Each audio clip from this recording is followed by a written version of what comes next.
그럼 살 수가 없죠. 농사지어갖고 60%를 지주한테 뜯기면 뭐 먹고 살겠어요. 그러니까 이게 가장 그 당시 조선에서 독립운동 할 때가 가장 큰 이슈였습니다. 그래서 어찌됐든 간에 우리나라 대한민국 정부 수립하면서 삼정도 9,000평 이상은 농지를 유상몰수 유상분배 했습니다. 이게 이제 예전의 역사를 배우신 분들은 이게 한계가 많고 막 이렇게 배우거든요. 북한은 무상몰수 무상분배했다고. 근데 요즘은 좀 연구가 더 진척돼서 좀 다른데, 왜냐면 유상몰수라는 게 그 1년 생산량의 30%씩 5번을 내면 땅을 주는 구조였거든요. 농민들한테. 근데 농민의 입장에서 보면 죽을 때까지 50% 60% 했는데 30% 5년 내는 거 아무것도 안 했다는 거예요. 부담이 되게 중하다고 생각을 안 했고, 그다음 지주들은 그걸 보상을 해줬는데 그때 전쟁이 터져가지고 증권으로 보상을 해줬는데 정부에서 이렇게 별로 제때 지금 안 했어요. 뭐 지금처럼 소송하고 그럴 수 있는 시대가 아니고, 그래서 지주들이 다 몰랐던 거죠. 그리고 농민들도 그 30% 제대로 안 낸 사람도 그 땅에 대한 권리를 상실시킨 예가 거의 없어요. 거의 없어요. 60년대 중반쯤에 정리를 했는데, 야 그래 그러면 49년도 가격으로 돈을 내면 낸 걸로 해줄게. 49년 당이 쌀 100kg에 14원이에요. 14원. 지금 14원. 그것만 60년대도 14원이면 그 당시 쌀 값의 10분의 1도 안 됐어요. 그걸로만 받고 다 정리해줬어요. 이에 반해서 북한은 아시겠지만 그 집산화를 했고, 그 전에도 사실 세금을 더 많이 걷었다는 거죠. 그래서 이게 실제로 지주계급은 몰랐겠고 농민들한테 땅을 쫙 나눠 줬다는 거죠. 그러니까 대한민국이 출발할 때부터 땅을 쫙 나눠주기 시작한 겁니다. 그래서 여기에 대해서는 이제 뭐 이걸로 인해서 이게 결국 농민들이 자녀들을 교육시키고 경제 발전의 원동력이 됐고, 그 다음에 6.25 전쟁에서 북한이 패배하기가 원인이 됐다 이렇게 보통 얘기를 하죠. 근데 이게 잘 부각이 안 됩니다. 왜냐하면 제가 보기 첫째는 농지개혁을 좀 인정하면 진보적인 사람 입장에서는 이승만에 대해서 좀 인정을 해야 되는 거예요. 그러니까 그게 너무 싫은 거야. 제가 보기에. 조봉암 있죠. 죽산 조봉암 농림장관 하면서 공적인데. 공정 아니에요. 네, 근데 이승만은 공정이 아니라고 할 수 없어요. 왜냐면 조봉암을 그렇죠. 장관시켜서 시킨 거거든요. 그게 너무 싫고, 보수 쪽에서 이걸 자꾸 얘기하면 이런 식으로 또 뭐가 일이 일어나면 이거는 큰일이다. 그렇죠. 저는 이 정신으로 돌아가지 않으면 안 된다고, 지금 상황을 개선하려면 저는 그렇게 봅니다. 개인적으로. 매주처럼 무슨 뭐 이렇게 이런 식으로 방식은 아니지만 최소한 이 정도 자세로 뭔가 해결하려고 해야 지금 조금은 해결된다고 보거든요. 그 다음에 89년에 토지공정이 있습니다. 요거에 대해서 조금 설명을 드리려고 해요. 89년에 토지공정이.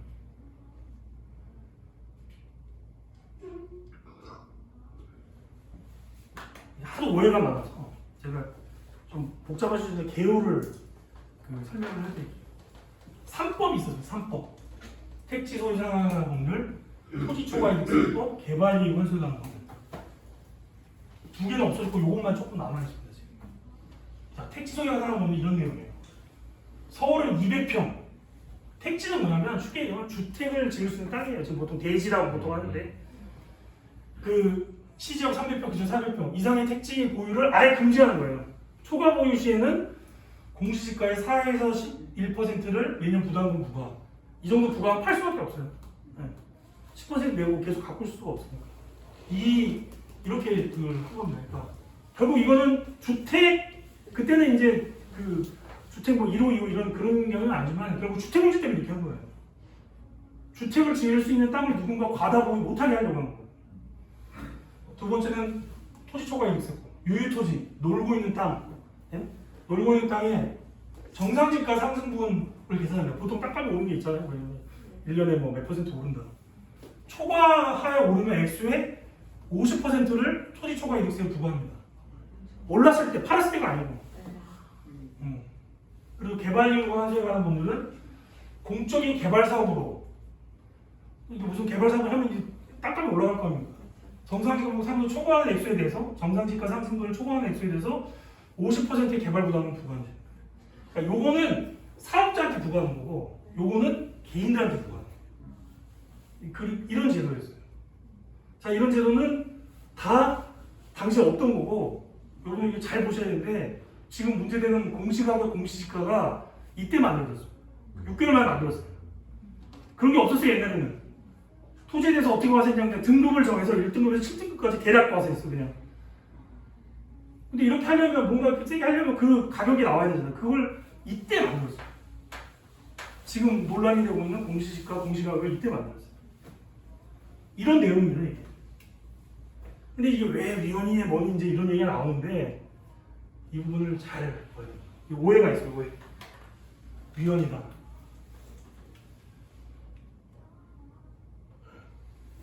헌법을 바꿔야 도입이 가능하다. 이런 얘기를 해요.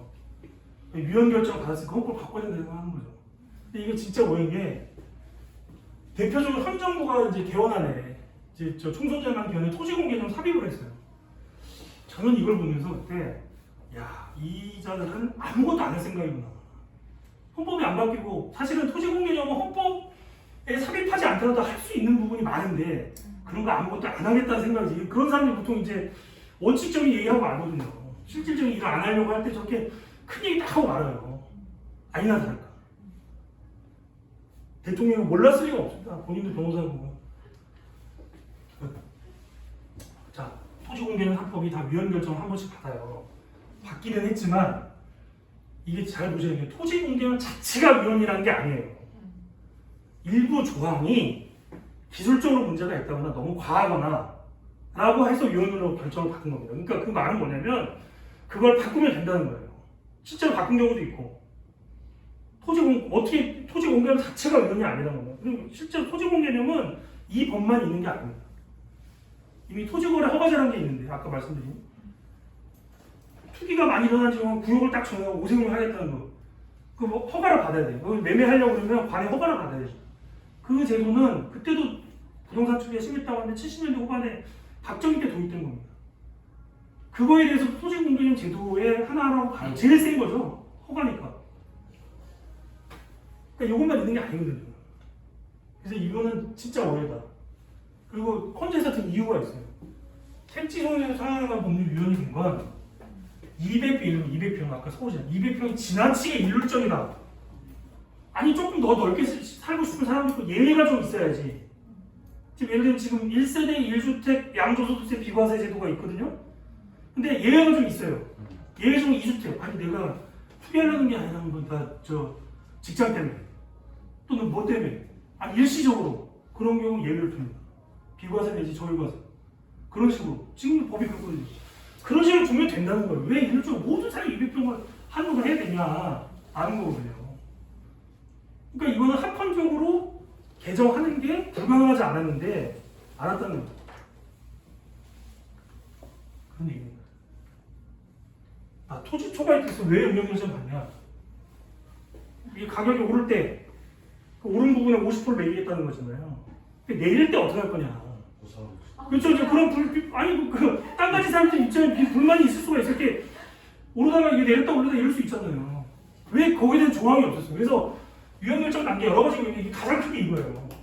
그래서 이 법이 어떻게 하면 가격 하락분을 빼주는 식으로 개정이 됐어요. 그럼 되죠 뭐. 어째서 대화가 그러다니까. 네, 빼주면 됩니다.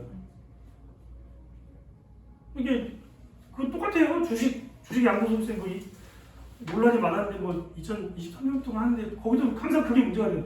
내리면 어떡하냐. 근데 그걸 이제 내린 걸 다 고려해서 세금 못 걷고 일정 기간을 정해서 예를 들면 손실본 부분은 그거 하는 식으로 다 됐거든요. 그렇게 됩니다. 기간을 어떻게 정하냐 문제지. 개발이용 환수에 관한 법률도 비슷해요. 공시지가가 아닌 실제 매입가격 기준으로 부담으로 산정을 할 수 없도록 했다 했거든요. 조항에. 이게 이제 위헌 결정을 받았어요. 왜냐면 실제 매입가격으로 하면 내가 덜 내도 되는데 공시지가가 하니까 더 내야 된다 이런 경우가 있을 수가 있거든요. 그래서 법 바뀌었습니다. 실제 매입가격을 기준으로 하도록 개정했어요. 그럼 왜 이게 토지공개념 위헌이다 이런 인상이 퍼졌냐면 제가 보기에는 이게 일단 이 땅이나 이거 보유한 사람들이 이제 그렇게 막 악선전을 했다고 봐요. 이게 면밀히 분석을 안 하고. 그리고 컨테스트 위헌을 한 배경이 뭐가 있냐면 이거를 시행시 위헌한 게 아닙니다. IMF 구제운용 이후에 하도 이제 경제가 이렇게 추락하니까 김대중 정부 때 법률을 없애요. 택지 소유 상한하고는 폐지하고 토지 초과일성은 폐지하고 개발이 환수상한 부분에서는 50%가 더 25% 감축합니다. 네, 김재동 때. 뭐 이거 저는 그 경제 위기 때문에 뭐 이거는 이럴 수도 있다고 생각은 해요. 뭐 선택이 무조건 안 된다 이런 건 아닌데. 그러고 나서 헌재에서는 이 폐지된 법률에서 위헌을 한 거예요. 왜? 폐지라는 거는 미래로 하는 거지 과거로 폐지하는 게 아니거든요.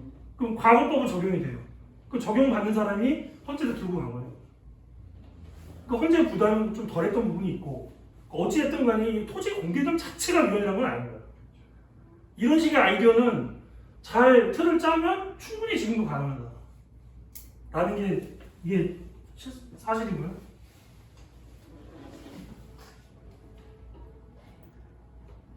두 번째, 공산주의. 이게 또 나와요. 이 시대가 제가 보니까 옛날로 좀 돌아간 측면이 있는 거예요. 글씨가 작은데 공산주의 아니냐 이거죠. 이게 진짜 정말 좀 말이 어려운데 읽어볼게요. 계약자의 미명 아래 있는 다 가진 자로부터 착취당하여 결국에는 빈부의 격차가 현격해지고 사회계층 간의 분화와 대립 갈등이 첨예한 사태에 이르게 됨에 따라 대폭 수정되게 이르렀으니 앞에 무슨 자본주의 이런 걸 거예요. 모든 사람들에게 인간으로서의 생존권을 보장해주기 위해서는 토지 소유권은 이제 더 이상 절대적인 것을 거칠 수가 없었고 공공의 이익 내지 공공복리의 증진을 위하여 의무를 부담하거나 제약을 수반하는 것으로 변화되었다. 토지 소유권은 신성 불가침의 것이 아니고 실정법상의 여러 의무와 제약을 감내하지 않으면 안 되는 것으로 되었으니 이것이 이른바 토지공개적 이론인 것이다. 제가 한 얘기 아니고 헌법재판소 재판관들이 한 얘기입니다. 공산주의. 그분들도 공산주의자라는 얘기인데 하여튼 모르겠어요. 그러면서 뭐라고 얘기하면 위와 같은 추세에 따라 우리 헌법도 재산권을 보장하는데 그 내용과 한계는 법률로 정한다. 라고 하여 법률로 재산권을 규제할 수 있으면 명백히 하고 있을 뿐만 아니라 재산권 행사는 공공복리에 적합하도록 하여야 한다. 라고 하여 재산권 행사의 사회적 의무성으로 강조하고 있는 것이다. 그래서 토지에 대해서 헌법이 명문으로 국가는 국민 모두의 생산 및 생활에 기반이 되는 국토의 효율적이고 균형 있는 이용, 개발과 보존을 위하여 법률이 정하는 바에 의하여 그에 관한 필요한 제한과 의무를 구할 수 있다. 라고 하여 일반 재산권 규정과는 별도로 규정하고 있고 그 중에서도 식량 생산의 기초인 농지에 대해서는 제120조 등에서 소작제도 금지 등 특별한 규정을 하고 있다. 농지 얘기가 나오죠. 이 말이 전체로 무슨 말이냐면 토지공개념 이론이나 이런 건데 우리 헌법에 이런 조항이 있으니 토지공개념이 우리 헌법에서도 인정된다 그 말이에요. 아주 오래전 법률 88년 나와요. 뭐에 대한 거냐? 아까 제가 얘기한 토지거래 허가제에 대한 사건이었습니다. 당연히 토지거래 허가제는 어떻게 됐어요? 합헌이.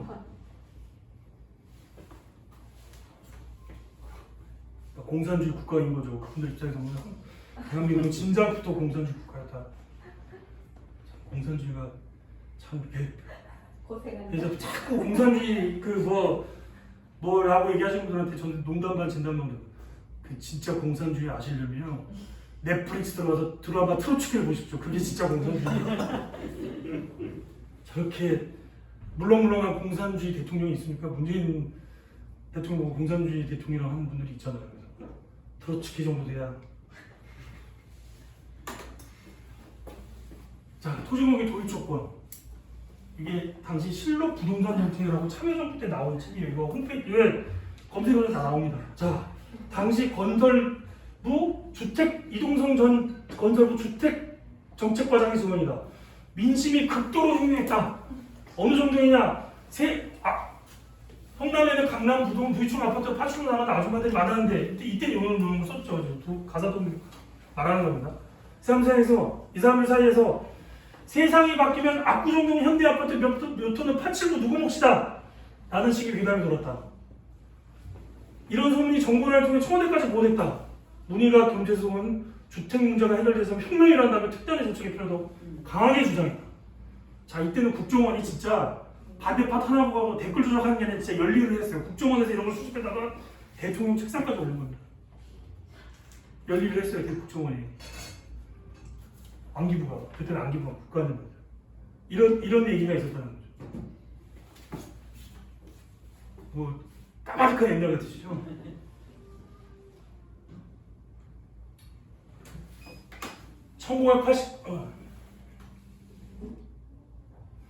1989년 4월 아이고 자꾸 넘어가죠. 민간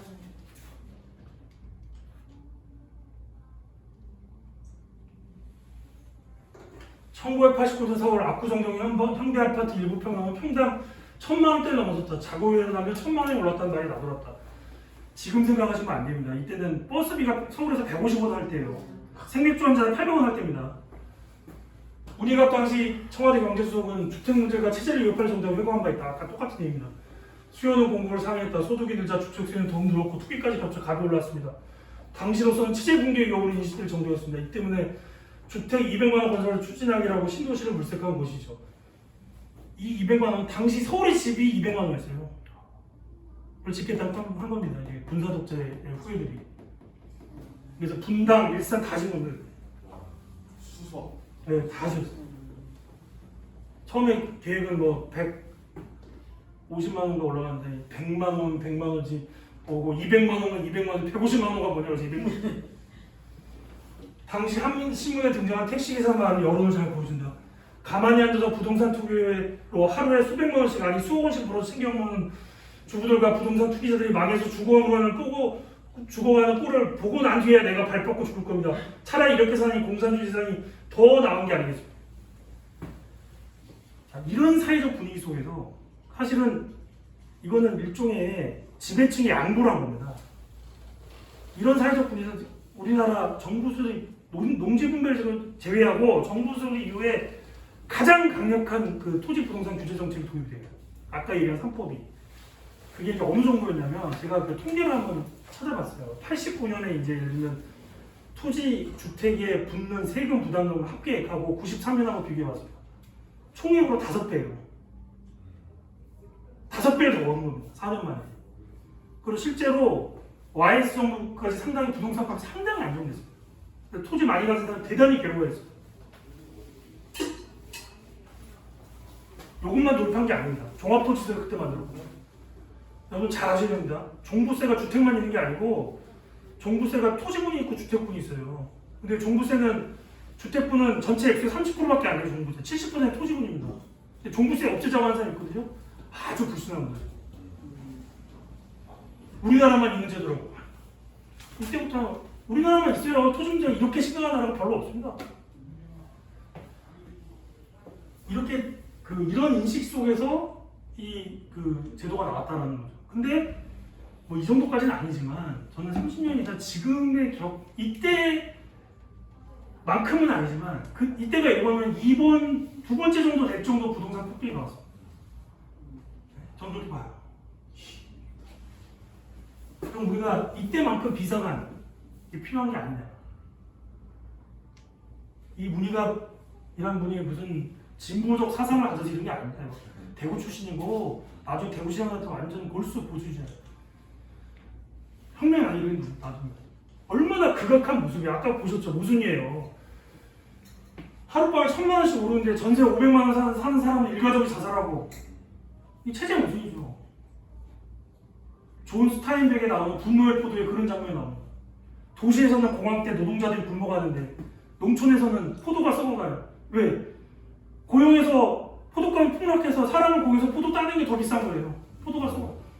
얼마나 체제의 모순입니까? 한쪽에는 식량이 썩어가고 한쪽에는 굶는데 저는 그거 똑같다고 봅니다. 지금도 게다가 이제 저는 어떤 면에서 더 심하다고 보는 게 1인당 시 3만 달러 이 나라에서 이런 일을 방치했다는 자체는 진짜 저는 천일 공부할 일이라 공부합니다. 이 세력이 이 정부 여당이 이러고도 지방선거에 이겼으면 이건 기적이다 그냥.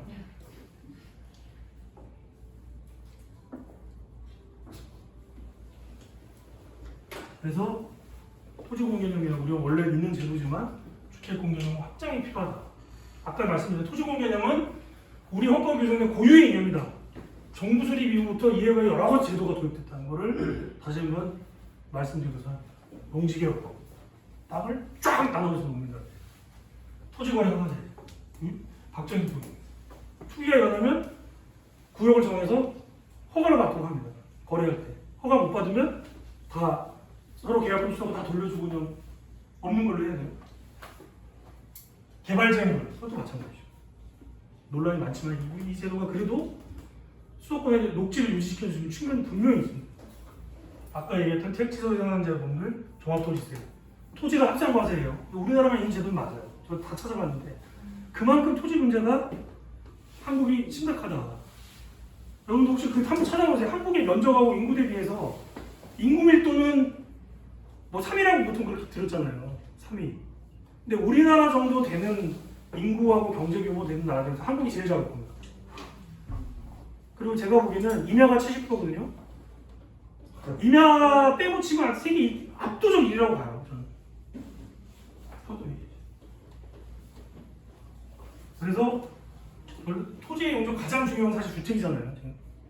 주택은 이게 안 살 수밖에 없잖아요. 이거 뭐 이게 뭐 이렇게 좀 덜 쓰고 할 수가 있는 게 아니잖아요.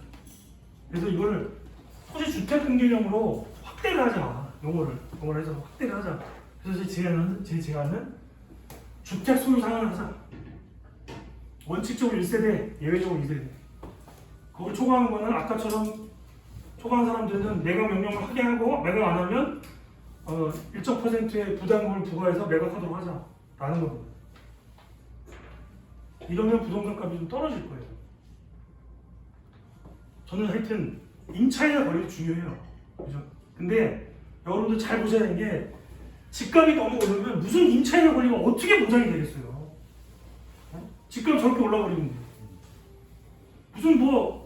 무슨 세부적으로 무슨 임대료 상한 이런 거 뭐 5%가 아무 의미 없으면 이렇게 올라오는데 그게 어떻게 의미가 있겠습니까? 집값이 낮게 안정이 돼야 임차인도 권리가 궁극적으로 그런 게 의미가 있는 거지. 이게 이제 기본이다. 그래야 그 다음에 임차인 권리 강화도 작동을 한다. 그래서 토지 주택 소유 상한제를 하자. 토지의 경우는 아까 비슷하게 택지 상한처럼 일정 면적 이상 보유 못하게 하고 주택의 경우 원칙적으로 1주택, 예외적으로 2주택 초과를 보면 매각하도록 하고 계속 보유하고 공시가격 대비 매년 10% 이상 부담을 부과하고 그래서 이렇게 토지 및 주택의 균등 완성을 목적으로 하자.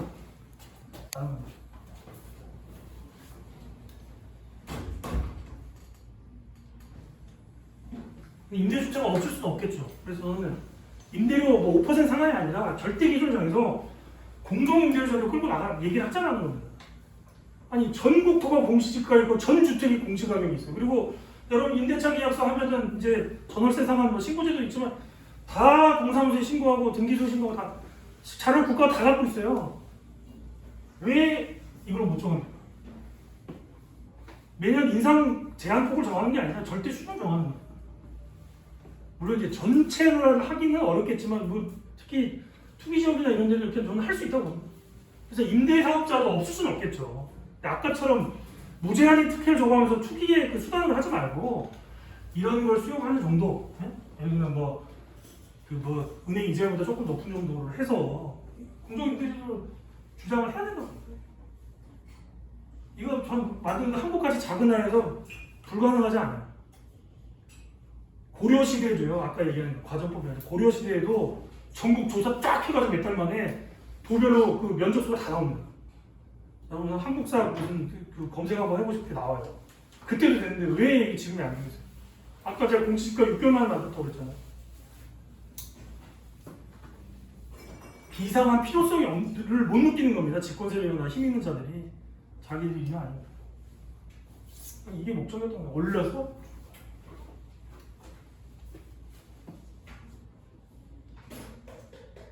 세 번째. 이게 뭐 이재명 지사가 얘기하는 뭐 기본 자산 먹고 그런 건 아닌데 제 개념은 빚내서 청년들한테 그걸 뭐 주택을 사게 하면 그게 어떻게 갚아요? 어떻게 하려고 그래요? 채무 노예를 평생 만드는 거지 그냥. 그러면서 채무 노예를 만들어서 지들 유리한 대로 그 조정하겠다고밖에 안 됩니다. 제가 보기에는 대출해주지 말고 재산을 형성하도록 해주자는 거예요. 차라리 전세보증이나 이런 걸 딱 보호를 해주고 그걸 형성할 수 있도록 지속적으로 지원하자는 거죠. 그래서 압류하지 못하게. 지금은 이제 뭐 그 전세보증금 있는 경우에 최저 액수만 못하게 이렇게 돼 있는데 이런 좀 관점을 바꾸자라는 거.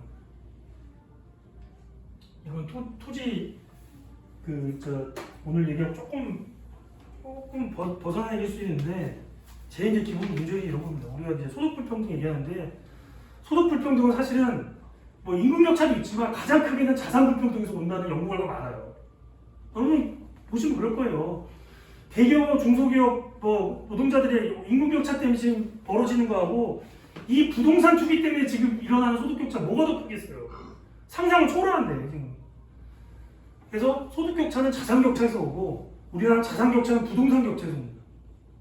그러니까 그 부동산 격차를 줄이려면 저는 자산 격차를 줄이려면 아까 얘기한 부동산 관련 그게 필요하고 또 하나는 예전처럼 이렇게 뭘 나눠주기는 어렵지만 부채를 조정해야 돼요. 부채.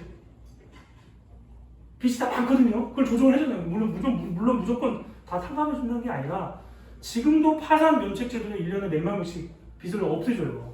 그 제도가 있습니다. 저는 지금 생각하는 30년 이상 존속하게 하지 말자 부채를. 30년 동안 채권을 출시를 못했으면 없애줘야지. 한 세대잖아요. 제가 한 7, 8년 전에 법정에 와서 본 적이 있어요. 소형법정에서. 거기 막 다 그 소형법정에 가면 다 원고들이 금융기관이에요. 금융기관 무슨 거기서부터 넘겨받은 추심업자들이에요. 피고들 다 일반 시민들이고. 근데 무슨 사건 딱 앞에서 보는데 판사가 뭐 이렇게 보다가 그러니까 원고 대리인 이 빚은 피고가 1975년에 빌렸다는 건가요? 계속 연장시키고 그랬더니 그걸 듣던 거기 법정 방청에 나올 땐 다 빚져갖고 이제 고생하다가 법정에 끌려오신다는 막개 XX 막 하면서 법정 막 이렇게 된 거예요. 왕으로 그러니까 판사가 아니 조용히 하세요. 그러니까 무슨 도덕적 해를 부추겨 이런 게 아니라 30년 동안 못 갚으면 그건 없애줘야죠. 성경에도 희년이 있고 더 이상 추진 불가능한 얘기입니다. 그 파산제도처럼 개인한테 모욕 주는 식으로 하지 말고 그냥 하자. 그리고 이자도 지금 이제 1년에 이율만 상관이 있어요. 총액을 상관한다 이거죠. 자 이자 받아야죠. 돈 빌려줬으면 그거 자기 리스크니까. 그럼 최소한 제 생각은 뭐냐면 원금 이상을 받지 마라. 총액에서 다 이자 그 정도 받지. 그 이상 받아서 뭘 하겠냐는 거죠. 돈 더 할 수 있다고. 그래서 하여튼 정기적으로 전산에서 부채 감축제를 시행해야 된다. 이게 하지 않으면 자산 불평등이 해소가 안 됩니다. 결국 부채도 자산의 일부잖아요. 재산에서 부채 뺀 게 그 사람의 순자산이니까. 부동산 아무리 뭐 이렇게 놔둬줘봤자 부채 담보대출에 많이 잡혀 있으면 결국 또 언젠가 부동산은 꺼질 거거든요. 6, 7년 전만 해도 이렇게 지금의 가격보다 지금보다 훨씬 낮았단 말이에요. 그럼 이제 꺼지게 되면 그래갖고 정부에서 빚내서 집사라고 했던 사람 또 어떻게 된다 이거죠.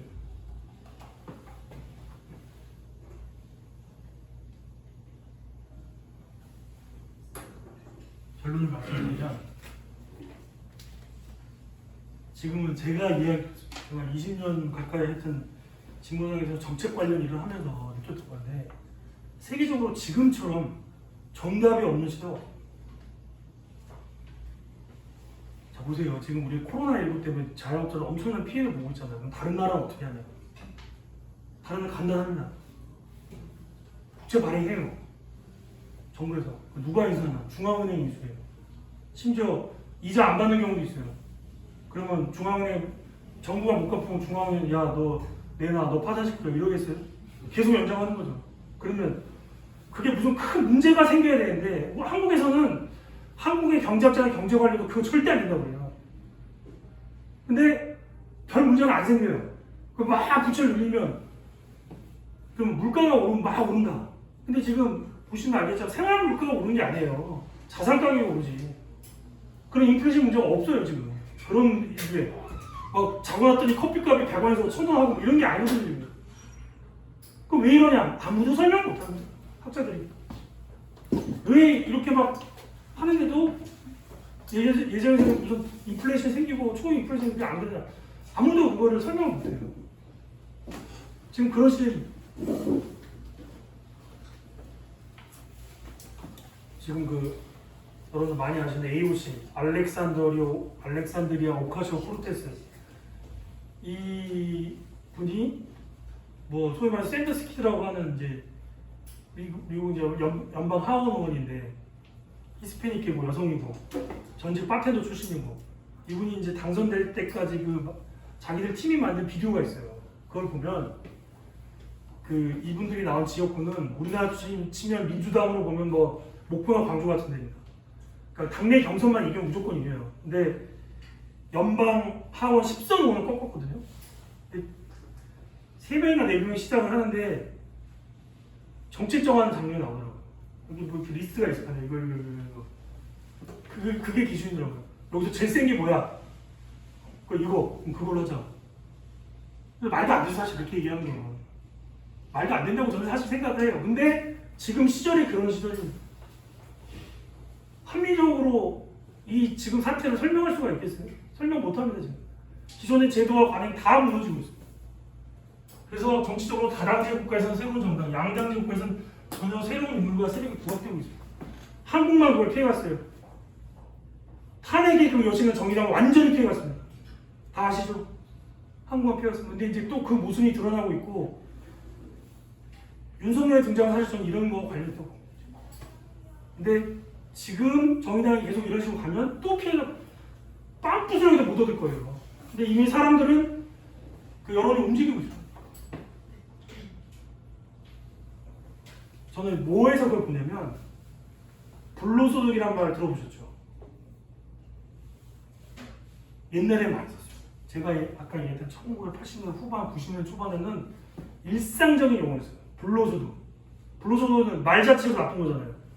노동을 하지 않고 얻는 소득. 당연히 그 불로소득은 환수해야죠. 그죠?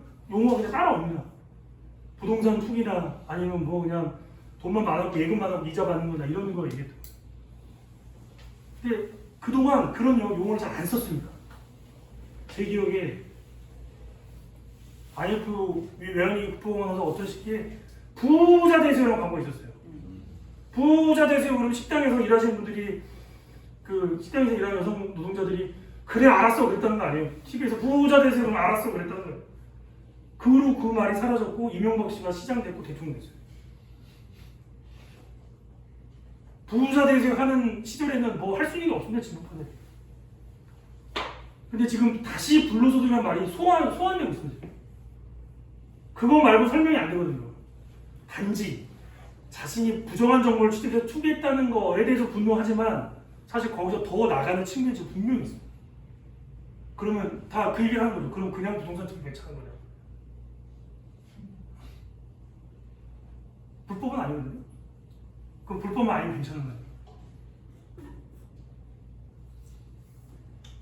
김상조, 박준희나 불법은 아니거든요. 위선의 끝판왕이지. 지금 사람 인식이 예전과 달리 지금 나가고 있어요. 더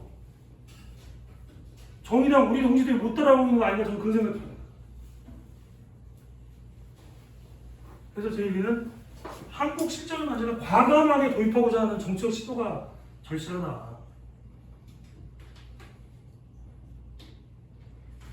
되는 것만 얘기하려고 이 길로 들어선 건 아니잖아요. 아니 물론 제한해서 안 될 수도 있습니다. 근데 지금은 다 이게 들고 있는 여러 가지 제안을 할 때예요 지금. 그리고 뭐가 맞는지 한번 생각해보고 그게 맞는 거라면 우리의 노선을 새롭게 정립할 때입니다. 저는. 기존의 진보정당의 우리나라 같은 정책이라는 게 사실은 여기에 범죄에 들어가 있어요.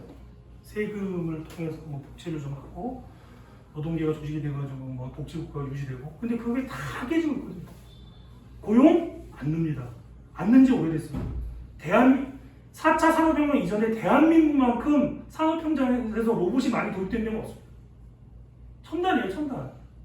고용 안 늡니다. 그런 지 오래됐어요. 더 안 늘어요. 근데 그 노동시장이 어느 정도 실업률이 낮고 노동시장이 유지될 때에 복지대로는 다 그 전제를 하고 있어요. 근데 여러분들 아실 거예요. 그렇게 유지 안 된다는 거 다 알고 있습니다. 지금이 그런 시절이라는 거죠. 보다 좀 과감하게 우리 숫자에 맞는 게 있으면 과감하게 지금 제안하고 외치고 그 할 때다. 실제로 제가 이 말씀만 드리고 일단 이건 마무리할 텐데요. 우리 앞에 아까 제가 말씀드린 엄청난 발전이 있었지만 경제적으로 그 발전에 수반된 지체가 있어요. 적체가 있습니다. 적폐가 아닌 지체. 무슨 지체가 있냐면 예를 들면 제가 얼마 전 그 생각이 들더라고요. 20년 전에 새만금 반대한다고 시위에 참가를 저도 했었거든요. 서울에서 시위를 했어요.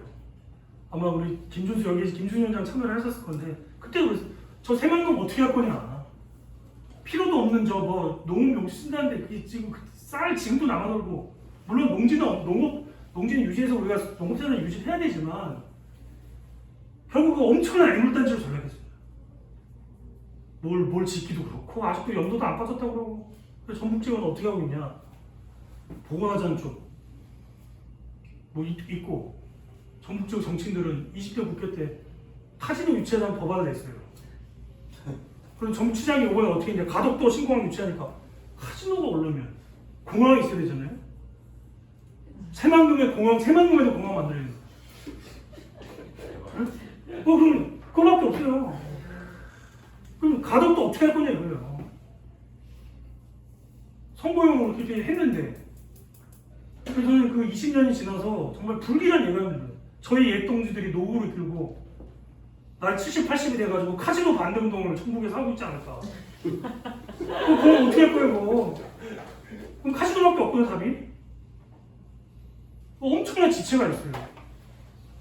그래서 제가 아는 분이 민주당에서 정권농성 시도하다가 이제 50대에서 정권농성 하려는 게 잘 안 되잖아요. 그래서 금방 잡혔는데 이게 잡혀갖고 이제 연행 와중에 환경운동가 출신 의원이 툭툭 치고 왔다는 거예요. 고생한다고. 그리고 경찰서 갔더니 조서를 봤는데 왜 했냐 그래서 온실가스 문제가 심각하고 온실가스 문제가 방치할 큰 파국이라고 얘기했어요. 그래서 조설 딱 뽑았대. 다 도시가스 얘기하는 거예요. 도시가스 이 어마어마한 지체가 있습니다. 사실. 우리 책임도 있어요 지금. 그래서 이 지체, 이 부동산 30년 동안 나아진 게 없어요. 그죠? 나아진 게 없어. 심하게만 그래요. 그리고 이 정권이 더 악화시켜 있는데 이 지체를 해결하기 위해서라도 좀 과감한 노력을 했으면 하는 게 제 이제 바람이고 일단 저희 강의를 마치도록 하겠습니다.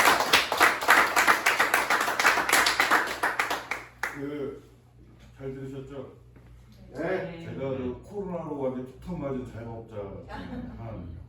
여기 월세가 300만 원이에요. 300만 원. 이게 여기도 젠트리피케이션이 들어와가지고 300인데 지금 그 코로나 터지고 나서는 그 3분의 2밖에 못 주고 있죠. 나머지 다 그 못 준 금액만큼 지금 보증금에서 까고 있는 그런 상황. 살고 있는데 부동산 값, 그다음에 토지값 생각하면 자다가도 뭐 열불이 터지는 뭐 이런 그런 상황일 거라고 보고요. 저는 아까 그 김종진 변호사님이 마지막에 얘기했었던 게 굉장히 공감이 갑니다. 사실 정의당이 그런 좀 더 뭔가 과감한 대안을 제출하고 싸워야 되는데 우리 스스로가 현실 가능한이라고 하는 어떤 프레임에 빠져 있는 것 아니냐. 그러다 보니까 자꾸 이게 되냐 안 되냐 이게 말이 되냐 말이 안 되더라도 이게 필요하다면 강하게 밀어붙일 가능성이 저는 있어야 된다. 6석밖에 안 되는데 우리가 낸 법안이 몇 개나 통과되겠습니까? 그렇죠?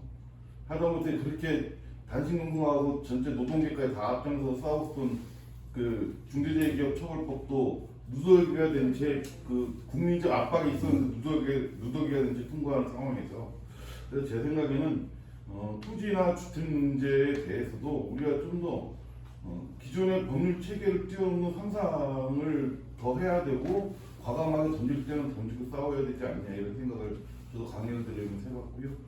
질문을 좀 받겠습니다. 필요하신 분들. 질문 있는데요. 앉아서 할까요? 그 지금 손실보장제 같은 걸 정의당이 내고 있고 이제 정부가 안 하고 예를 들어 지자체가 먼저 하라 이런 식으로 해서 이제 지방 정부에서 실험적으로 이런 것들을 좀 해봐라. 왜냐면 입안이 힘드니까 이러고 있는데 그러면 이런 부동산 문제에 있어서 아까 토지거래 허가제를 얘기하셨잖아요. 그럼 지방채를 발행해서 그 문제를 모색할 수 있는 방법들이 있을까요? 뭘 지방채가? 지방채를 발행해서 네. 그 중에 구나 지방 정부가 부동산 문제 해결할 수 있는 방법론이 있을까요? 네, 하여튼 제가 보기에는 이제 부동산 문제는 국가제도 전반에 걸친 문제라 지방 단위에서 뭘 하기는 참 쉽진 않아요. 네, 쉽진 않고 지방 재발행 뭐 그걸 얘기할 수 있겠는데 하여튼 가능한 국가 단위에서는 그 부분에서. 고민을 좀 저도 답이 있는 건 아니어서 고민을 좀 해볼 필요는 있겠지만 저는 이제 국가제도 전체 변경 또는 방향을 바꾸자는 얘기거든요. 그래서 지방 단위에서는 이제 그 좀 쓸 수 있는 수단이 실제로 많지는 않습니다. 그렇지. 그게 지방채는 결국 지방 정부가 예, 빚을 예. 내는 건데 네. 빚을 내서 이걸 갖고 어디다 쓸 거냐. 네. 과연 이렇게 했을 때 이 문제를 지방자치 차원에서 해결이 가능하냐. 그리고 사실 그 지방정부 자체는 그 기본적으로 그 굉장히 빌릴 수 있는 한도가 적기 때문에 큰 대규모 토지라든가 주택 문제라든가 칼을 들고 뭔가 투자를 해서 뭔가를 더 만들든 어떻게 하든 많이 빚을 까주든 뭔 방법을 하기가 사실은 지방 단위는 굉장히 어려워 한계가 그러니까 있다. 이제 주택 공급에 대해서는 사실은 여지가 많은데 네.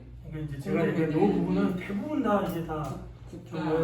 그런 부분이어서 그러니까 저번에 그 부동산 하신 분 말씀이 구청장한테 여기 국까지 세 평인데 여기 국까지를 포함해주면 3억에서 10억이 떼버리는데 그런 것들을 안 나눠준다고 막 이제 구청장이 욕을 먹는다는 거죠. 그러니까 이제 저는 이제 이것도 들었지만 서복경 교수님이 이제 코로나 시대에서 지방 정치가 이것저것 실험을 해보는 수밖에 없다 이렇게 얘기를 해서 저희가 또 지역구고 이러니까 지방 정치에 대해서 우리가 그 대안을 제시할 수 있나 이런 고민이 있었던 거죠. 그리고 그런 모색들이 있나 가능한가 부동산 문제에도. 제가 보기에는 주택 공급에 대한 부분은 사실 지방 정부 권한이 많아요.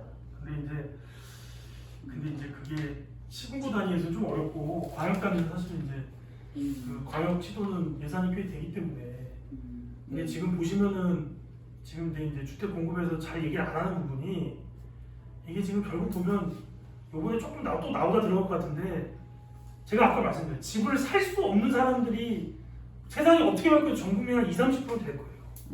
근데 그런 분들에 대해서는 다 대책을 만들고 어떻게든 분양해서 털려고 그래요. 임대주택조차 10년 지납니다. 연금대는 이제 아주 생활이 그 최저선인 분들한테만 되게 가고 10년 지나면 예전에 5년도 조금 늘긴 해서 10년 지나면 그걸 다 그 LH 같은 데 하는 사람이 이게 터는 식으로 해요. 그냥 분양해버려 분양 전환하시고 하거든요. 근데 이제 예를 들면 1인 가구라든가 사실 1인 가구가 전체 가구에서 좀 상당 부분을 차지하는데 이런 부분에 대해서 전혀 뭐 정책에 반영이 안 되죠. 사실. 서울시에서 조금 하나가 많았습니다. 뭐 거기다 청년도 이제 문제가 되는 거고 근데 오히려 그런 부분을 잘 고민해 보면 사실은 예산을 그렇게 많이 쓰지 않고도 효과적이고 할 수 있는 부분이 꽤 있거든요. 그 참고로 서울시장 선거 조정장이 이번에 출마했지만 준비를 할 때 고민했던 게 그런 거예요. 아니 국가 차원에 근데 이거는 사실 서울시장이 이걸 하겠다라고 하기가 어려운 문제예요. 공약을 하기가 이야기는 할 수 있더라도 그러면 뭐가 되냐면 실제 할 수 있는 걸 보니까 짓는 거 1인 가구를 위해서 뭘 갖다가 공영개발 해갖고 짓는 거 뭐 이런 것들은 할 수는 있으되 이게 서울에 웬만한 땅이 별로 없어요. 실제로는 없어요. 할 만한 데가. 아니면 저기 그린벨트나 산악지역을 갖다 뚫어야 되는데 그거는 뭐 쉽지 않다는 거고 그럼 결국에서 뭐냐면 서울에 한정된 이걸 갖다가 전국적으로 이제 흩어놔야 된다. 집중된 걸. 그래서 이제 서울 해체분이라는 걸 갖다 얘기를 했던 거고 서울에 그리고 일가구 주택이 상당히 많을 수밖에 없었던 게 뭐냐면 조사해 보니까 대학하고 결국에는 그 경제적 집중이에요. 그들이 서울로 대학 오고 1인 가구가 되고 서울로 취업하고 서울에 살고자 하고 이게 사실은 상당히 많거든요. 근데 이 문제를 갖다 결국에 와서는 흐트러 놓잖아요. 국토 개발에 알아졌던 국토균형이라는 측면에서 흐트러 놓자면 서울로 해서 부동산 문제는 이런 식으로 세게 두들겨 잡자는 수준에서 공급 갖고 아니면 뭐 지방자치 수준에 뭐 갖고 할 수 있는 게 사실은 실질적으로 거의 없다. 뭐 이런 정도인 거고 행여 그 개발할 수 있고 아파트 줄 수 있는데 아니 집을 줄 수 있는 데가 있다면 쉽게 하면 그야말로 공영 개발을 하지 않으면 안 되고 두 번째는 계속 뉴타운이 있을 때 문제됐던 대로 동네 살리기 운동 형식으로 해갖고 리모델링이나 마을 살리기 중심으로 해갖고 하지 않으면 여기 있는 사람들 다 쫓겨나갖고 이제 또 그 서울 외곽이나 그냥 쫓겨날 수밖에 없는 이런 상황들이 사실은 있어서 지방자치구에 할 수 있는 게 그런 어떤 그 무조건의 뉴타운이 아니라 그 마을 재생 사업이라든가 이런 것들이 사실 우리가 지방자치 수준에서는 할 수 있는 정도인 것 같아요. 근데 이제 오늘 그 김정진 변호사가 말씀해 주신 거는 좀 정의당이 세게 어차피 토지공 개념이 주택공 개념이 아예 없었던 개념도 아니고 우리가 이 정도 세게 얘기해야 된다 지금 그리고 싸워야 된다라는 얘기를 좀 더 본질적인 문제를 얘기해 주신 것 같아요. 혹시 또 저 궁금한 게요. 문재인 정권이 초기부터 문재인 정권이 부동산을 잡겠다 이런 메시지를 굉장히 많이 냈었잖아요. 그리고 부동산 정책도 실제로 많이 냈었고 일반 국민 입장에서 정책이랑 디테일을 잘 모르는 입장에서는 그래도 뭔가 하려고 하나 보는데 시장이 너무 더 똑똑한가 보네 이런 생각도 들기도 했었는데 그 민간 임대사업자 같은 경우 엄청난 부작용이 났잖아요. 전문가 입장에서 보실 때는 정말 얘네가 위선적인 정권이라는 합리적인 의심이 되시는 건지 아니면 그때도 예상 못한 구멍인 건지 어떻게 보세요? 아니 근데 이제 저는 뭐 의도가 어쨌든 사실 알기가 어렵고 근데 지금 저렇게 큰 구멍과 예외를 두고 나머지 사람들만 괴롭힌 거예요. 그래서 핀셋 규제한다면서 금융을 쬐거든요. 그러니까 막 아니 사실 그 주택 담보대출이나 그 제한한다는 건 사실은 총량을 줄여서 수요를 줄인다는 거지 핀셋 할 수가 없어요. 어떻게 그 대출을 전체를 줄이려고 하는 거지. 그게 거기서 실수요하고 투기수요 구분하면 불가능한 얘기입니다. 집이라는 게 엄청나게 다 모든 사람한테 비싼 건데 그걸 살 때 단지 실수요만 생각하고 사는 사람 대한민국 없거든요. 이거 모를까? 이런 생각도 몇십 프로 다 하고 산단 말이에요. 그걸 할 수 없는 그 정책으로 모든 사람 충족시킬 수 없는데 제가 왜 이걸 저는 이걸 몰랐다 그러면 이제 뭐 거의 그 무능에 극치하는 건데 이렇게 구멍을 뚫어놓고 그 핀셋 규제라고 금융 규제만으로 한 2020년 7월까지 그렇게 온 거예요.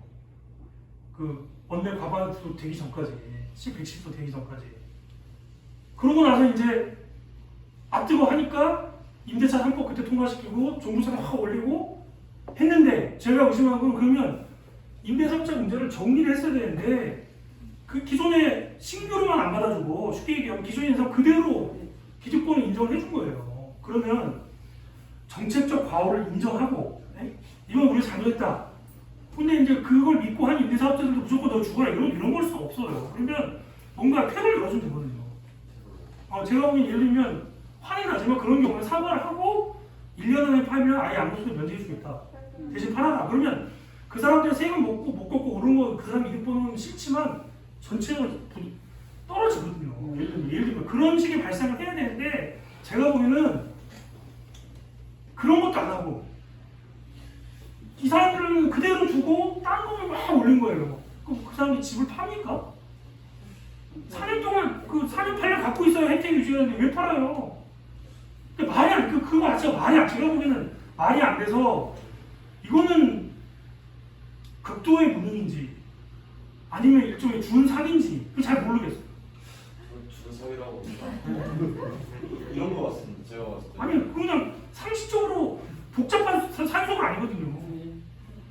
제가 봤을 때는 그 문제는 전략적으로다가 그렇게 만들어냈던 것이 이런 배경이 깔려 있었던 것 같아요. 왜냐하면 하나는 그들이 주장했었던 것 자체가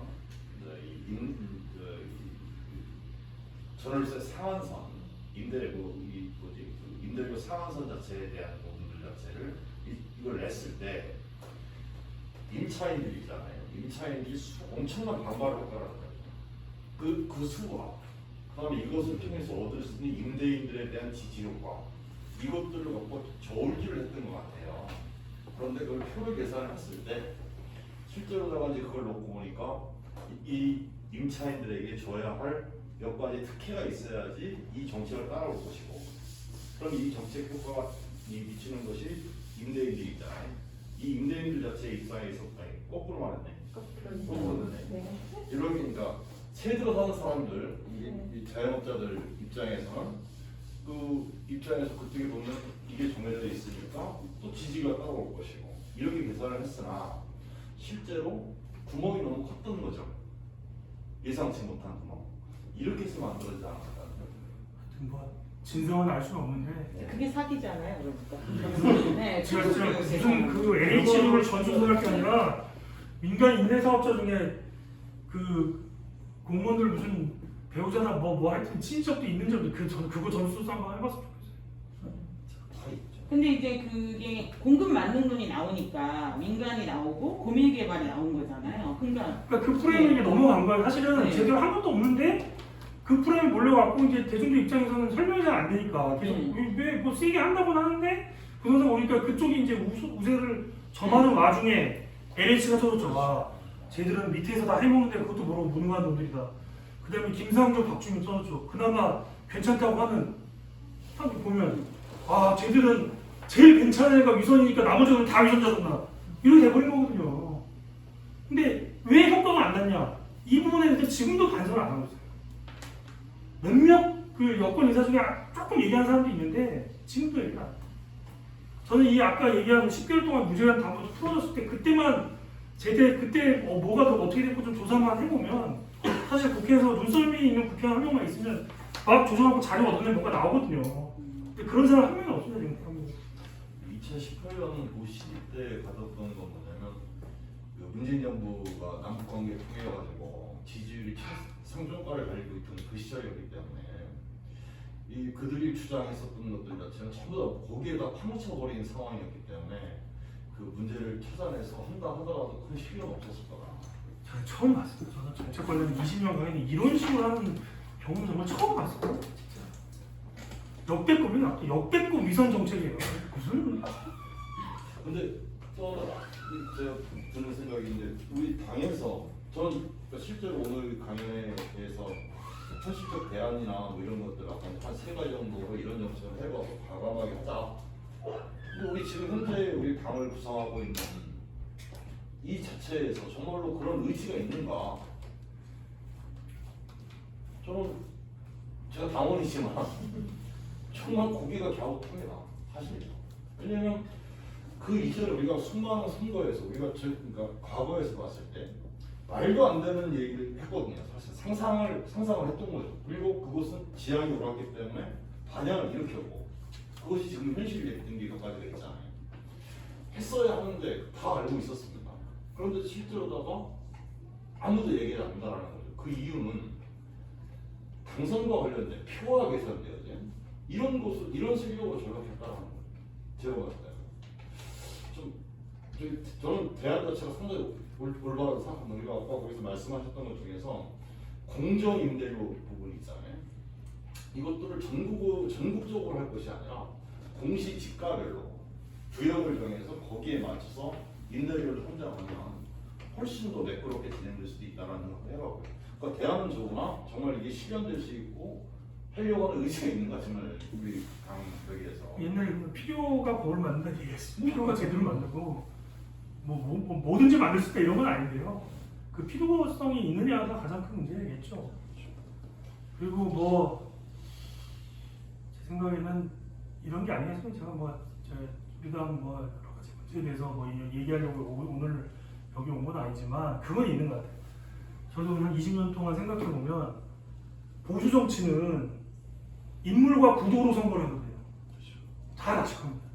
저 사람 와서 출세한 사람 뭐 사회적으로 뭐 성공한 기업가, 변호사 뭐 그다음에 구도, 토착해군이 종북 세력이 뭐 이런 구도로. 근데 그 구도라는 게 아시겠지만 보통 사람 삶하고 아주 괴리돼 있거든요. 근데 거기에 대항하는 진보 정치는 제가 보기에는 노선과 계층을 하는 거거든요. 노선이라는 거는 세부 정책을 말하는 게 큰 틀에서 사회 제공이나 그 소득 제공이나 재산 제공이나 이런 그 사회 그 구조를 어떻게 어떤 방향을 가겠냐, 그리고 누구를 대변할 거냐, 사실 이걸로 왔던 거지 무슨 저희가 인물과 구도를 여기 온 게 아니거든요.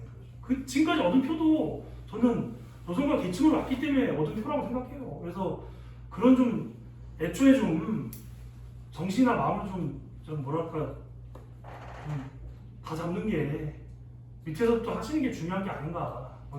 위에 욕해봤자 별 소용이 없더라고요. 근데 이제 이 진보가 도덕적 회의 프레임에 좀 빠지는 식으로 이제 심상정이 내는 메시지들도 그런 식으로 내니까 이게 저희가 저희 스스로 거기에 갇히는 것 같더라고요. 대안 중심으로 내질 않고 그다음 담론이나 패러다임 바꿀 생각을 안 하니까 택시 아저씨들 이렇게 택시 타면은 그냥 규제 완화하고 높게 지어줘 나도 그거 살게 이렇게 얘기를 하시더라고요. 그러니까 그런 대안이 오른쪽에서 계속 나오고 뭐 윤석열이 하이크 뭐 슈페터 이런 얘기를 했잖아요. 근데 우리가 그걸 밀리는 것 같아요. 오히려 도덕적 해이나 이런 문제로 접근을 해서 대안적으로 그런 고민이 있어요. 그리고 그런 식으로 메시지 자꾸 그것만 해요. 전수조사해라, 비양심적이다 이거밖에 없어서. 근데 이제 여론은 제가 보기에는 뭐 그런 면도 있지만 여론은 어쨌든 제가 보면 그 흐름의 변화가 느껴져요. 그럼 투기가 괜찮은 거냐 뭐라든가 또는 불로소득의 용어도 계속 나오니까 이거는 지금 가치관이 바뀌고 있다는 거거든요. 그래서 너무 단기적인 그런 부분에 구애받지 말고 저희 얘기를 계속 지속적으로 하는 게 중요한 거 아닌가 싶습니다. 뭐가 맞는지도 저 사람 모르겠죠. 부동산에 관련된 부분에 있어서는 전 국민이 그 욕망이 있잖아요. 그 욕망의 자유를 생각하는 아무도 없거든요. 그러니까 정말로 내가 집 한 채만 있다면 다 될 것 같아요. 근데 이 자체가 이걸 저는 LH 사태를 보면서 느꼈던 게 저 정도는 나는 왜 몰랐을까도 그게 심취에 깔린 사람들 되게 많습니다.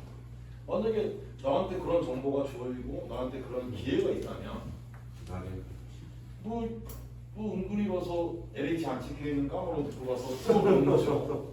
이런 수많은 사람들이 존재한다는 거죠. 실제로 욕망 자체가. 근데 그 욕망 자체에 대한 것들을 어떻게 우리가 어떤 하나의 어떤 대안으로 이런 것들 말고 어떻게 그것들에 대해서 이야기할 수 있을 것인가. 실제로 우리가 일반 당원들 만났을 때 도덕적인 얘기를 해요. 실제로 이런 말도 안 되지 않냐. 그럼 이거에 대한 얘네들 대안이 아니니까 우리가 새로운 대안을 마련해야 돼. 근데 너 집은 어떻게 할 거야? 라고 물으면 현실이 돌아오는 거죠. 이런 또 아이러니 좀 있더라고요.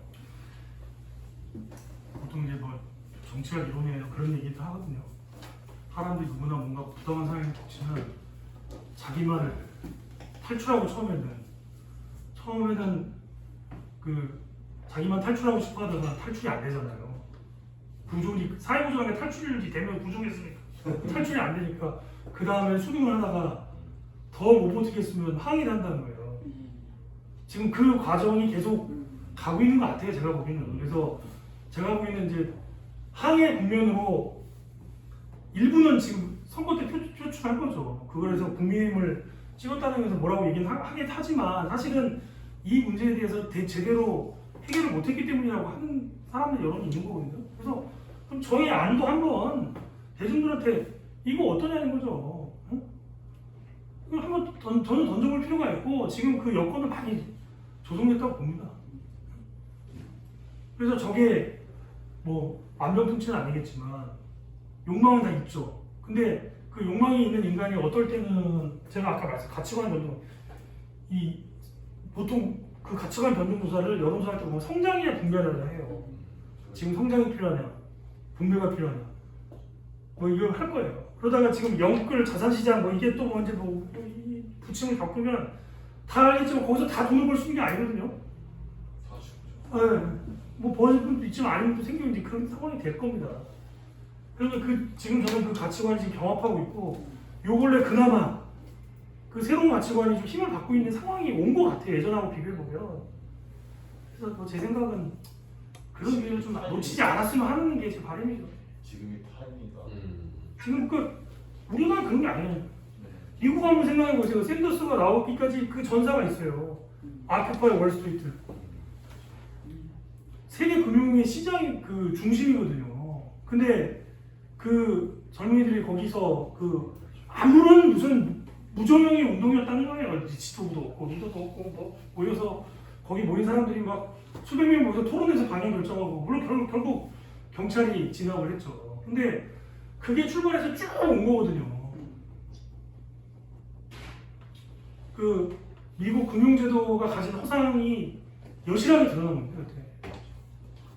이게 그 미국 그때 2008년 금융위기가 어느 정도였냐면 한국에서도 없는 일이 일어난 거예요. 예를 들면 우리나라에서는 부동산 담보대출 받으면 그런 규제가 있잖아요.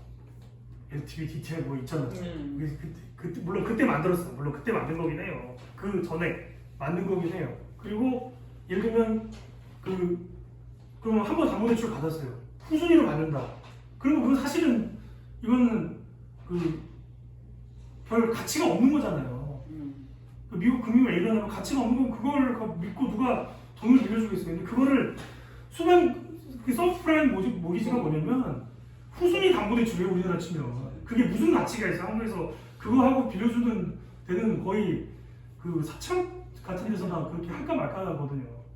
그걸 싹 모아서 수백만 명이 대출하면 싹 모아가지고 저도 그 메커니즘까지 모르는데 하나의 금융상품을 만들어가지고 무디스나 스탠다드 포스트 그 A등급이라고 한 거예요. 이게 말이 됩니까?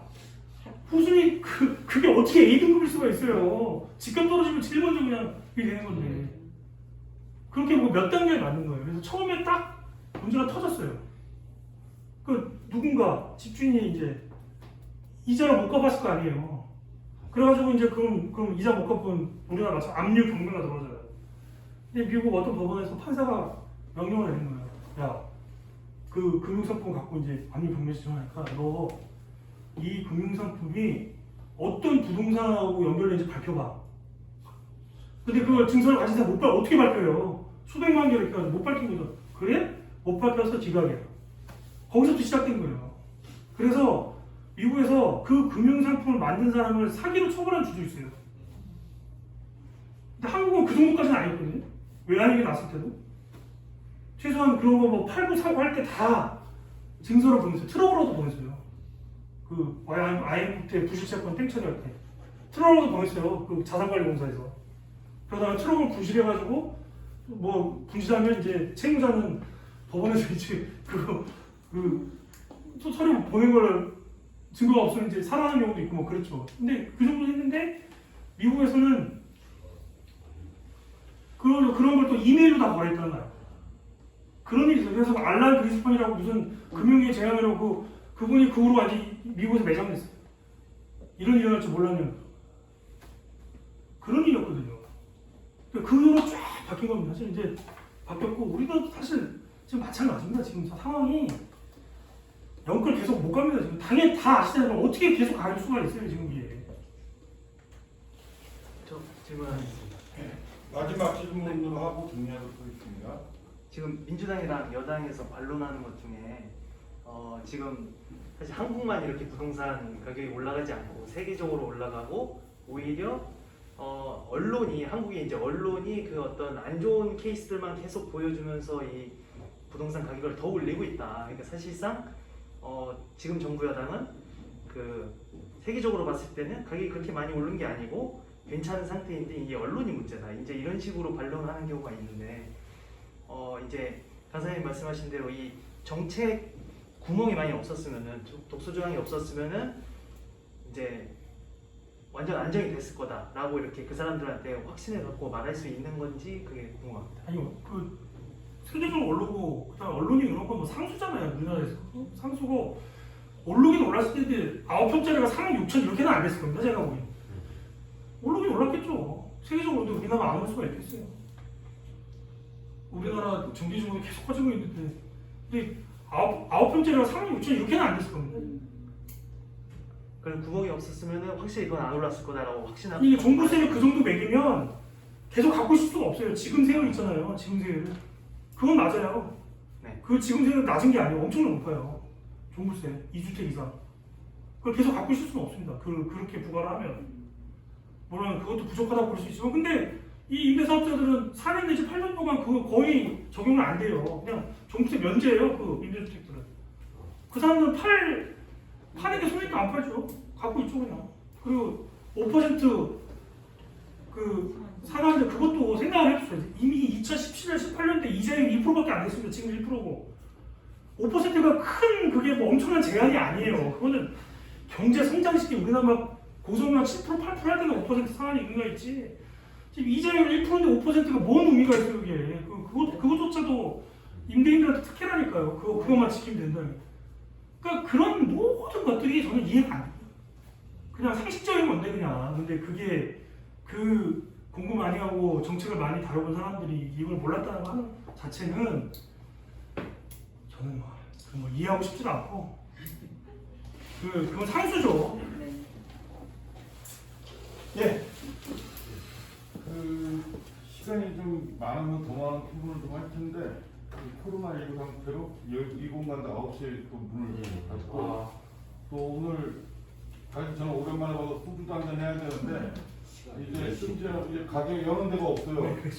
소주는 다음번에 한번 하기로 하고 어쨌든 오늘 멀리 지역까지 와주시고 정말로 제가 김 변호사를 좀 아는데 좀 꽤 친한 편인데